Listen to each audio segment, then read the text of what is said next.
Hi friends, welcome to my channel. I'm AmandaMuse, and it is wild for me to think that I'm going to be celebrating 10 years on YouTube. Tomorrow, by the time this video goes live? Just wild. My plan for the month of June is to take you through a series I've titled A Decade Young, where I'm going to share with you from the beginning when I started, all the little beautiful moments and colors in between, and end with where we are right now and where I'm taking my channel, and I'm really excited to share this with you. We've got a plan, friends. It's only taken me 10 years to get here, but we're doing it. I thought today we could just go back to the beginning. We're going to take a look at some old videos. We're going to review a few together. Cringe, because it's horrifying for me to listen to my voice at the start of my journey here on YouTube. Oh, shivers. But like, my babies were babies. My 10-year-old, she started with me when she was 6 months old. So it's just wild to have this moment, this decade of our lives, captured with edits and beautiful music and just moments. And so much has changed from when I started to right now. Let's just dive in. Here we go. First question, how and why did I actually start a YouTube channel? When I answer this question, I immediately am taken back to the early days of motherhood, where I, didn't know what I was doing. Does anyone know even now what they're doing? Not really, but I especially didn't know then. I did not have any experience. I was pregnant. I was sitting in Malaysia. I was living in Penang, Malaysia at the time. And my husband and I had just moved there for a job for Dean. He's a pilot, and that's where we were living. And I'd found myself, honestly, alone a lot of the time. I hadn't made friends yet, and so I was on YouTube, as you were, as people are now, but especially back then. And what I found is that there were people that I just kept coming back to. A name that popped into my head is JP Seuss. She was a creator back in the day. I don't believe she's creating anymore. She had a bunch of boys, and she would share her pregnancy, her, experiences being pregnant. And she was just like this homegrown mama. I remember one video, she was peeling potatoes at the counter, and I felt like I was there with her. And I was so eager to become a mother, and she was sharing all of the things that I was really interested in. And because I wasn't around my friends, I was living in this expat life and, away from all my friends, and I hadn't quite made friends yet. These were my friends, these people that I kept coming back to every day. Another one was Samantha Sherman. I remember she'd had a baby and I was still pregnant. So it was just really interesting to watch sort of these communities unfold. And this was before people even knew to subscribe. Like, you had to remind people, there's a button and you click it and then you can see my videos more regularly. This is before algorithms that we knew about and before posting schedules. Like, you just kind of put stuff up as you created it. It was just a really different time. And I remember my first video, which we are going to watch. I was wearing a Moo Moo. Pretty sure I used my camera on my phone to film the video, despite having had all this equipment. It was like, I just needed that first video. I just had to push record and just get it over with, because it was this paralysis by analysis. I was never going to start unless I just started. Okay, we are going to watch my first video. It's called Moo Moo Mama. This was filmed on June 3rd, 2012, 10 years ago. Hey, it's AmandaMuse. So, life has taken a weird turn when you're wearing a Moo Moo. What happened to me? I used to be quite fashionable. Okay, usually I'm quite fashionable. But it's freaking hot here. I live in Malaysia, and it's like a billion degrees. I'm from Canada, dude. It snows there. But check out my awesome Moo Moo. I do still have that Moo Moo. Oh yeah, I'm working it. Oh, as any new moms will know, this is quite lovely and airy and hides all those imperfections that I'm not going to show you, my beautiful daughter may have created. She's only 6 months old. I'm going to give myself some more time. But that was quite the edit. Yes, I just wanted to share my Moo Moo with you. So did you see that baby face? Actually, this is kind of a cool Moo Moo. Malaysia does this like batik style. Generally, it's hand painted on silk. It's not silk, nor is it hand painted, but it's a replication of something that would be. So yeah, it's kind of cool. It's like basically two pieces of fabric just What? sewn together. What and is then even over here, happening? you know, Oh my here, God, and stuff like Amanda. that, but it's sewn down. Anyways, yeah, that's all I got today. The baby's asleep. She's been asleep for 2 hours. It's kind of awesome. I found myself wondering what to do. She was like a monster and wasn't sleeping, and now she's sleeping really well, like from 6 p.m. onwards. Well, that's it from today. So, hope you guys are well. Peace out from Malaysia. Bye. Oh, okay, cute things. Observation is, I love that she'd slept for 2 hours and I didn't know what to do with myself. And it had been on my mind to start a YouTube channel, so I love that. Yeah, my first video. I mean, you got to start somewhere. When people say to me, oh, I don't know what I would say, I don't know what I would do, I'm like, just start, because you can only go up, right? You're only going to get better. Many of my videos were, baby updates and teething and breastfeeding and my pregnancy experience and my birth story. And if it really comes down to why did I start this, I'll say that despite really wanting to find a community to be a part of, I also had a very traumatic birth experience with my daughter. I have all of it, of course, discussed and shared on YouTube. And you can go back in the history books to find it, but it was a water birth turned emergency C-section. Being a mom now for a decade, I definitely realized early on in my motherhood journey, just because I was aware of how I was feeling, but how impactful your birth experience is on your motherhood experience, especially at the start. I slowly then got introduced to people who were local to me in Penang, and I started joining baby groups and mom and baby groups, and you'll see even how that unfolds in my channel because I talk about it. And I could see on women's faces when they had trauma from their birth experience and all of the feelings and the way that we shared in those groups. And I was like, well, maybe I could just do this online with other women. And that was the beginning. And then it just sort of unfolded and followed me as my motherhood journey unfolded and as my life unfolded. So you see me go through, sort of coming back to myself after I had Esme and then falling pregnant again, when she was about 1.5 years old. And then my entire pregnancy with Jack is documented. Some of my favorite videos are this one video, which we can watch a clip of it together, is where I had bought a first few things for my baby, and I knew it was a boy. I just had this mother's intuition, and I bought these little slippers, and I just love that video. How excited I am to be a mom and just really relish in that new mom experience. And at the time, I had been dealing with some difficulty in the relationship with my own mother, and I had a lot of doubt as to how I would be as a mom. And I can see, it makes me emotional just thinking about it, but I can see, younger me not knowing if I'm doing a good job, but just trying my best and loving my children and loving my family and trying to make time for me as a woman. And it is just, if a person chooses to become a parent, not to say that you have to, you do you, babe. But if you choose to embark on that journey, it is so layered and there is so much. There's good, there's bad, there's exhausting, there's frustrating, there's euphoric. There's so much. And it wasn't being shared in a really transparent way at that time. I didn't get, the reels of the pregnancy and all of the overflow of content like you see now from Instagram and Facebook. Instagram wasn't even really a thing when I was starting YouTube. I remember that coming later. I legitimately remember a conversation with my sister where I was like, should I start a Facebook page? Should I have an Instagram page? All of this stuff that just wasn't like a business model that I was entering into. I consider myself an OG in terms of a YouTube mom because I started it from a place of hey, this is me being a mom. And also, hey, family back in Canada who has never met my baby, here's an opportunity for you to watch and see them grow. But it was definitely not a business model.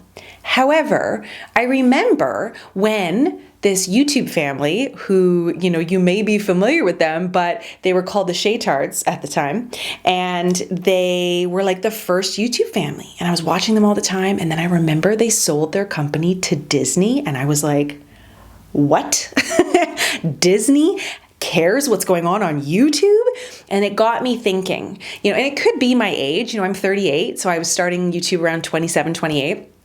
I was a little bit older than a lot of the people that were sharing on YouTube more regularly. And I was like, this could be a thing. I don't know how. I don't know why this is a thing yet, but I feel like this could be a thing.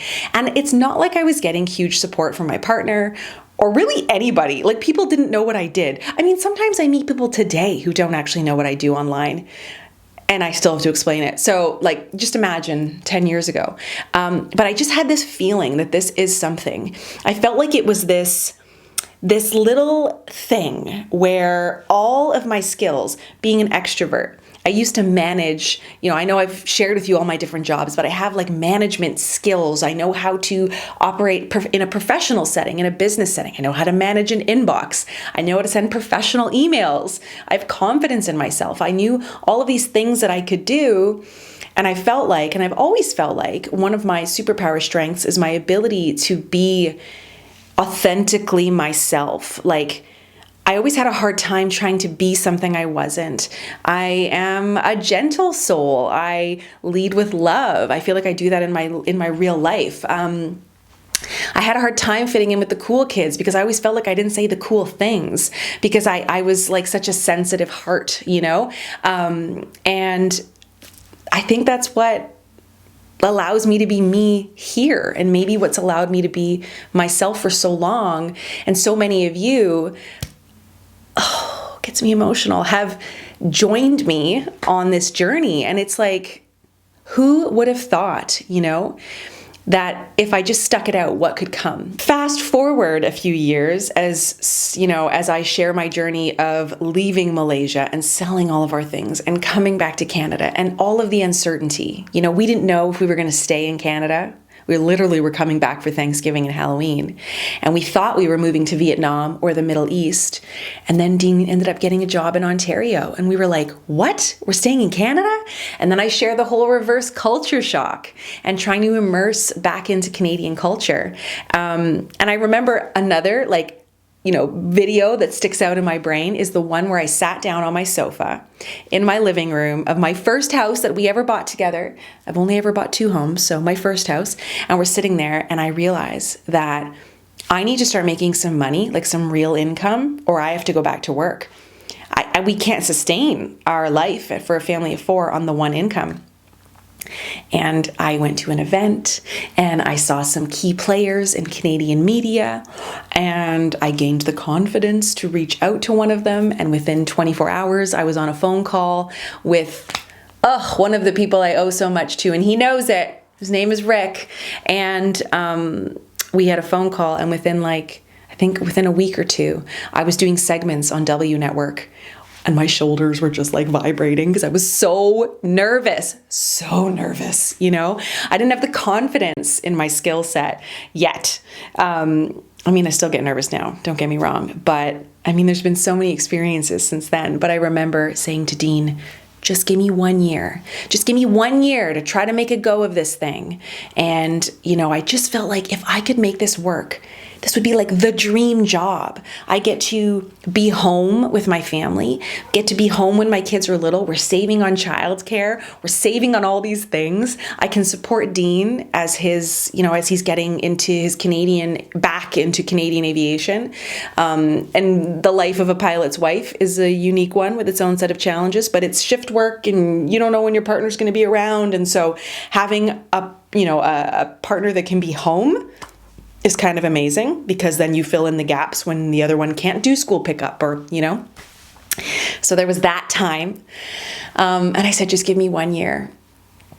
And let's just say, we knocked it out of the park, you guys.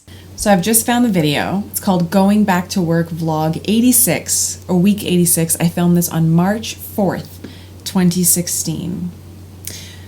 Which means I've been making an income from this gig for 6 years. I'm proud of myself. I'm going to enjoy this moment. I know a lot of people don't like to toot their own horn. I'm tooting it. Okay? Let me first have a little slip of coffee here. I just have to say, I can tell how run down I am just by looking at myself. My skin's all flaring up. I'm so thin. I was breastfeeding. I was running everywhere. It was a busy time. So for you guys who've been following me for a long time, and for the newbies, I so appreciate you because it's such an interesting opportunity to pick up a camera. And it started off as a hobby and like, how cool is this to share bits and pieces of my life while I was having my babies overseas? But now it's evolved to a place where there are quite a few of you watching, and that's of interest to brands and things and companies. And I don't know why there's such a negative feeling when YouTubers go and start taking branded deals or sponsorship kind of opportunities, because I don't know, perhaps the older viewers, and I don't mean old, but you know what I'm saying, like over 18s, you kind of have a better idea of what being an adult is. And adulting, hashtag adulting, there's bills and there's food to put on the table and there's family members to feed, and we're in a unique situation where we're a one-income family. Like, I don't work. And being back in Canada, that's a lot harder than you would think, because with a country where there are so many wonderful opportunities and amazing things, cost of living is usually higher, things are usually more expensive, and I'm in a position where I'm really considering going back to work. Now, of course, going back to work, it's a bit of a scary undertaking because I would be doing a huge shift of like career changes, and I can go into my background in another video and stuff, but yeah, it'd be like a big shift. And then also I've been home with my kids since I had them, and I feel really overwhelmed, to be perfectly honest, about going back to work, because I love being a stay-at-home mom, but just because you love something doesn't mean it's financially an option. With that said, I'm trying something with my channel here, and I'm being more open to opportunities with companies. Go, Amanda, and go. Working together and trying to generate some more income, because to be frank, there's not a lot of money made off of the YouTube views specifically. I think maybe there's this misconception because there's a few huge YouTubers who like are, I don't know, super loaded. See, I don't even know. But that's not everybody, and that's not always the case. So anyway, what I wanted to do is just let you know that I'm hoping in the next little bit to start introducing just some products that I like. I'm being very picky with the companies that I'm choosing to work with. Now, some of you may not like that, and I get it, but know that nothing in terms of my content and the way I share information is going to change. Like, I is who I is, you know? I'm like 31 years old.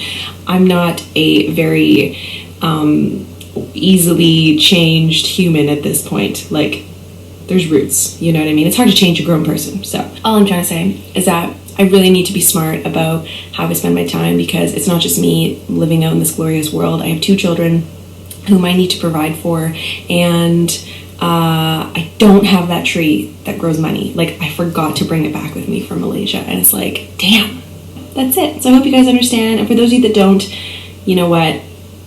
I don't know why you wouldn't, because, I mean, how do you eat? It's coffee time, and we go... Spicy since day one. I love that.